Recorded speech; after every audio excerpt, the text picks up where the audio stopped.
अगर heat exit हो रही है तो एक्सोथर्मिक, और अगर हीट एंटर हो रही है तो एंडोथर्मिक।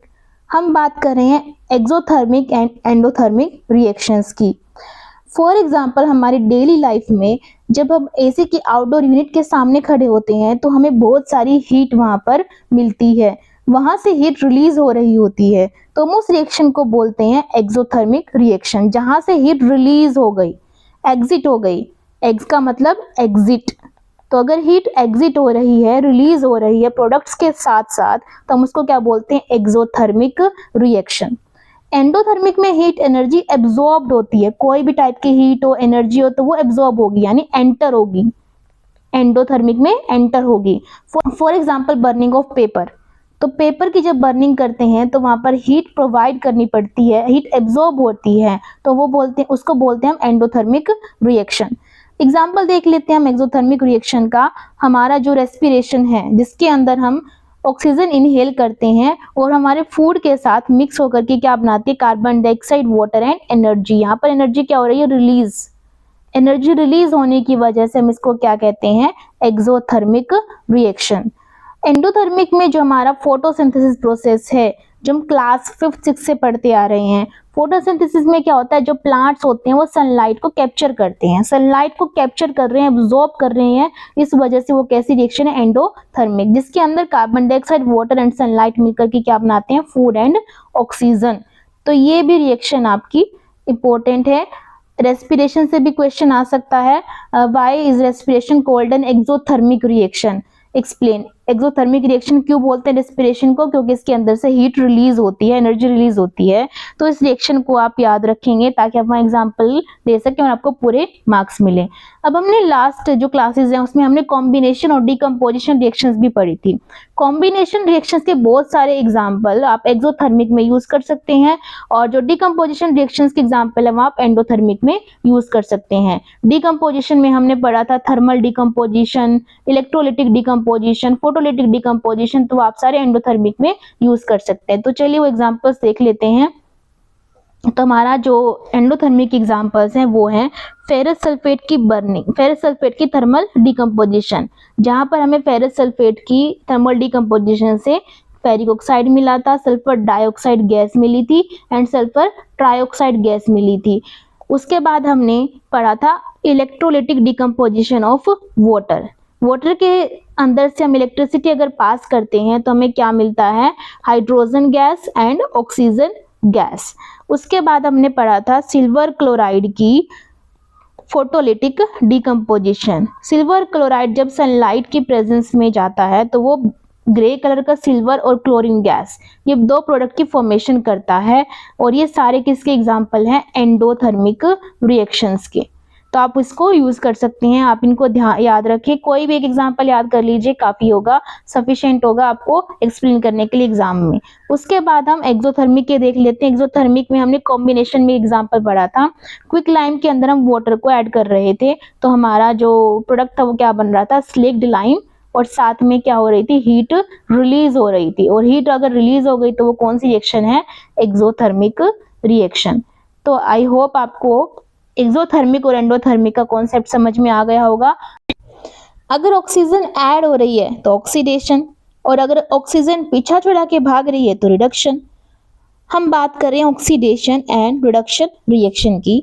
अगर ऑक्सीजन ऐड हो रही है, ऑक्सीडेशन, ऑक्सीजन, ऑक्सीडेशन में क्या होता है, ऑक्सीजन का एडिशन, और रिडक्शन में क्या होता है, ऑक्सीजन का रिमूवल। तो ऑक्सीजन ऐड हो रही है तो ऑक्सीडेशन, रिमूव हो रही है तो रिडक्शन। एग्जाम्पल देख लेते हैं, बहुत ही अच्छे एग्जाम्पल है जो हम स्टार्टिंग से पढ़ते आए हैं। बर्निंग ऑफ मैग्नीशियम रिबन, जहां मैग्नीशियम रिबन की बर्निंग करते हैं हम ऑक्सीजन की प्रेजेंस में, क्या प्रोडक्ट मिलता है हमें, मैग्नीशियम ऑक्साइड। बैलेंसिंग के लिए यहाँ 2 लग जाएगा, यहाँ 2 लग जाएगा। तो इस रिएक्शन में जो मैग्नीशियम है उसके अंदर मैग्नीशियम ऑक्साइड यानी ऑक्सीजन का एडिशन हो गया, ऑक्सीजन का एडिशन हो गया, तो हम इसको ऑक्सीडेशन रिएक्शन भी बोल सकते हैं। और हम इसको क्या बोल रहे थे, कॉम्बिनेशन भी बोल रहे थे। इसको हम एंडोथर्मिक रिएक्शन भी बोलते हैं। एंडोथर्मिक जिसके अंदर हीट ऐड हो रही है, हम इसको हीट दे रहे हैं ना, तो इसलिए हम इसको एंडोथर्मिक भी बोल सकते हैं। एक एग्जाम्पल और है कॉपर की बर्निंग। जब हम कॉपर को, जो ब्राउन कलर का कॉपर होता है ना, जो इलेक्ट्रिकल में वायर्स यूज़ करते हैं ना कॉपर की, तो ब्राउन कलर की होती है। अगर हम उसको बर्न करते हैं ऑक्सीजन की प्रेजेंस में तो हमें क्या मिलता है, कॉपर ऑक्साइड। और इसको बैलेंस करेंगे तो यहाँ 2 लग जाएगा और यहाँ 2। अब कॉपर ऑक्साइड जो हमारा बनता है ना वो ब्लैक कलर का बनता है, ये इंपॉर्टेंट है। यहाँ से क्वेश्चन आता है, अ shiny brown coloured element X on heating with oxygen in air becomes black. Black बन जाता है जैसे हम कंपाउंड X को ऑक्सीजन के साथ हीट करते हैं, तो उस एलिमेंट X का नाम बताना है और वो जो ब्लैक कलर कंपाउंड बना है उसका भी नाम बताना है। तो ये वाली रिएक्शन है वो copper plus oxygen gives copper oxide, जो ब्लैक कलर का बनता है। अब कॉपर ऑक्साइड को दोबारा से कॉपर में भी चेंज किया जा सकता है, देखना कैसे, देख। कॉपर ऑक्साइड के अंदर अगर हम हाइड्रोजन गैस को पास कर देते हैं तो हमारा जो कॉपर है वो हमें फिर से मिल जाएगा, जो हमारा ब्राउन कलर का कॉपर था, और प्लस हमें क्या मिलेगा, वाटर। अब इस रिएक्शन के अंदर अगर आप ध्यान से देखोगे तो कॉपर ऑक्साइड कॉपर में चेंज हुआ, ऑक्सीजन क्या हो गई, माइनस, तो क्या हो गई, रिडक्शन। ठीक है, हाइड्रोजन है जो वो वाटर में चेंज हुआ, H2 से H2O बना, ऑक्सीजन क्या हो गई, एडिशन ऑफ ऑक्सीजन क्या होता है, ऑक्सीडेशन। तो यहाँ पर क्या हो गई, ऑक्सीडेशन। तो इस रिएक्शन के अंदर ऑक्सीडेशन भी हो रही है और रिडक्शन भी हो रही है, और जिस रिएक्शन के अंदर ऑक्सीडेशन और रिडक्शन दोनों साइमल्टेनियसली हों, एक साथ हों, उस रिएक्शन को हम बोलते हैं redox reaction. Redox next concept है हमारा रिडॉक्स रिएक्शन का। ऑक्सीडेशन में हम ऑक्सीजन ऐड करते हैं, हाइड्रोजन को हम रिमूव करते हैं। रिडक्शन में हम ऑक्सीजन को रिमूव करते हैं और हाइड्रोजन को ऐड करते हैं। अब बात कर लेते हैं हम रिडॉक्स रिएक्शन की। तो रिडॉक्स रिएक्शन के अंदर क्या होगा, जिसके अंदर ऑक्सीडेशन और रिडक्शन दोनों एक साथ होंगी, साइमल्टेनियसली होंगी, उसको हम बोलते हैं रिडॉक्स रिएक्शन। तो इसका एग्जाम्पल है, ये बहुत अच्छा एग्जाम्पल अभी हमने जो ऊपर किया कॉपर ऑक्साइड वाला वो भी था, अभी ये भी है, ये भी एग्जाम में बहुत बार पूछा गया है, तो ध्यान रखना इसको। मैग्नीज ऑक्साइड और हाइड्रोजन क्लोराइड की रिएक्शन। मैग्नीज ऑक्साइड से बन गया मैग्नीज क्लोराइड, ऑक्सीजन की जगह क्या आ गया, क्लोरीन। तो ऑक्सीजन रिमूव हो गई, और रिमूवल ऑफ ऑक्सीजन क्या होता है, रिमूवल ऑफ ऑक्सीजन क्या होता है, रिडक्शन। ओके, हाइड्रोजन क्लोराइड से बन गया क्लोरीन गैस। हाइड्रोजन क्लोराइड में से क्लोरीन गैस बना तो क्या रिमूव हुआ, हाइड्रोजन, और रिमूवल ऑफ हाइड्रोजन क्या होता है, ऑक्सीडेशन। तो इस रिएक्शन में ऑक्सीडेशन और रिडक्शन दोनों एक साथ हो रही हैं, इसलिए हम इसको क्या कहेंगे, रिडॉक्स रिएक्शन। अब बहुत ही इंपॉर्टेंट कॉन्सेप्ट आता है यहाँ पर एजेंट्स का। एजेंट्स क्या होते हैं, एक होता है ऑक्सीडाइजिंग एजेंट, एक होता है रिड्यूसिंग एजेंट।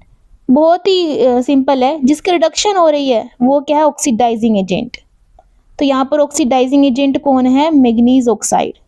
मैग्नीज ऑक्साइड की रिडक्शन हो रही है ना, तो ऑक्सीडाइजिंग एजेंट कौन है यहाँ पर, मैग्नीज ऑक्साइड।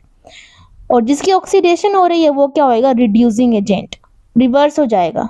जिसकी ऑक्सीडेशन हो रही है वो रिड्यूसिंग एजेंट, और जिसकी रिडक्शन हो रही है वो ऑक्सीडाइजिंग एजेंट। तो यहाँ पर ऑक्सीडेशन किसकी हो रही है, हाइड्रोजन क्लोराइड की, तो ये क्या हो जाएगा हमारा रिड्यूसिंग एजेंट। तो जो सब्सटेंस ऑक्सीडाइज हो रहा है वो रिड्यूसिंग एजेंट, और जो सब्सटेंस रिड्यूस हो रहा है वो ऑक्सीडाइजिंग एजेंट। तो यहाँ पर HCl क्या हमारा रिड्यूसिंग एजेंट, और मैग्नीज ऑक्साइड क्या है, ऑक्सीडाइजिंग एजेंट। बहुत ही सिंपल है, एग्जाम में आता है, एक रिएक्शन दे देंगे, आपसे पूछेंगे कि इनमें से बताइए कौन ऑक्सीडाइजिंग एजेंट है, कौन रिड्यूसिंग एजेंट है। तो बहुत ही इजी है, आसानी से अपने मार्क्स आपने गेन करने हैं। और अगर आपको वीडियो पसंद आई है तो प्लीज़ वीडियो को लाइक कीजिए, शेयर कीजिए और चैनल को सब्सक्राइब करें। और अगर आपको इस चैप्टर के नोट्स चाहिए तो कमेंट कर देना, मैं आपके साथ शेयर कर दूंगी। और मिलते हैं नेक्स्ट वीडियो में, बाय बाय।